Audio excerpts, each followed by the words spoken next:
Cops raid houses on a daily basis when they are tipped off on any form of illegal activity. Sometimes these drug busts pay off, but other times they don't. They might only find a small amount of drugs or money, but sometimes these raids really pay off. But this story is so crazy that it might as well be straight out of the movies.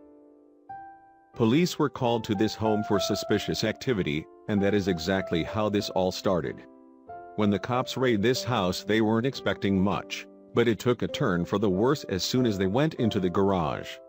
Check out this incredible story below and prepare to have your mind completely blown. Seems like a normal police raid with the police parked outside looking for illegal activity. But what they found inside was much, much more than they ever expected. The house was built on top of a natural cave, but investigators say no one lived there. The house wasn't even furnished. Hidden inside the house was a secret passageway into a cave. The thick metal door to the secret passageway was held in place by a hydraulic motor. If someone didn't want you to enter, you would probably need a small bomb to get in. The office space came first, followed by a living area furnished with 3 or 4 colorful bunk beds for camping out in the cave, and a restroom with a shower and plenty of toiletries. Behind the restroom was a kitchen with a fully stocked pantry, air conditioning, and microwave. All the comforts of home, only this cave was meant for business. More than 1,000 marijuana plants were grown deep underground.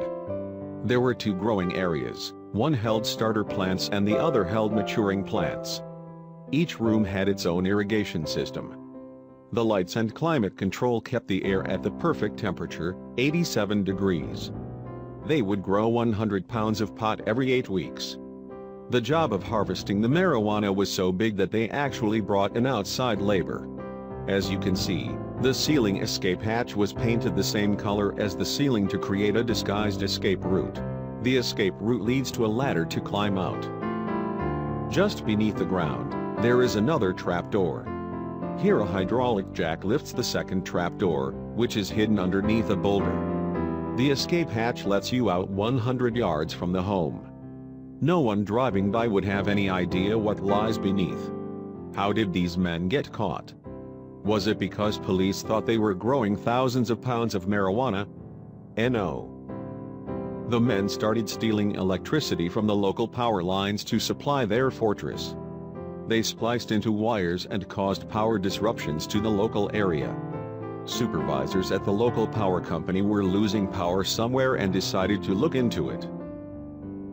But now Fred Strunk, 63, is not only facing 18 years of prison, he lost every cent he put into his operation. His house and all his holdings were confiscated by the government. In addition, he is expected to reimburse Tri-City Electricity $61,000 for the energy he stole. Needless to say, this pot house is now up for sale. I am just in shock with how many plants, how much marijuana, and how much space was used. A lot of time and energy went into this, not to mention planning. Did you expect to see this kind of drug bust? I know I didn't at all.